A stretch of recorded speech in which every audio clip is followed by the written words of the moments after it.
নামাজ পড়ছে একজন ব্যক্তি, সে আল্লাহর সাথে সরাসরি কথা বলছে, তার পাশে কথা বলা জায়েজ নেই। এমনকি নামাজরত ব্যক্তির পাশে কোরআন তেলাওয়াত করাও জায়েজ নেই। আমি কথা কি বুঝতে পারছেন?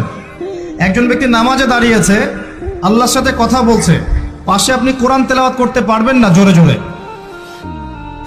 মনে মনে করতে হবে, করতে চাইলে মনে মনে করতে হবে।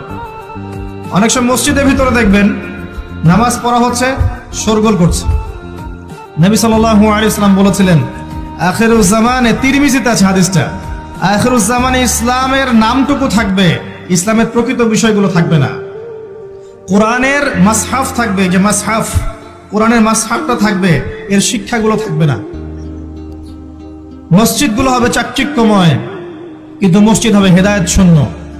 আর চতুর্থ লাইনটা আরো ভয়ঙ্কর।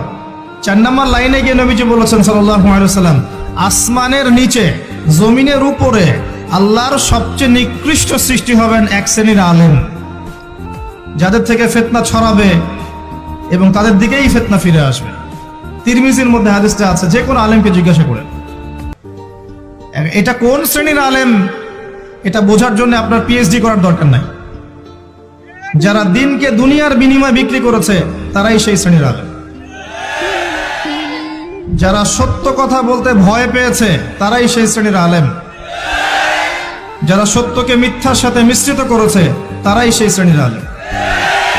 এবং যারা ইসলামের নামে উম্মাকে শতদা বিভক্ত করে দিয়েছে, এরাই সেই শ্রেণীর আলেম।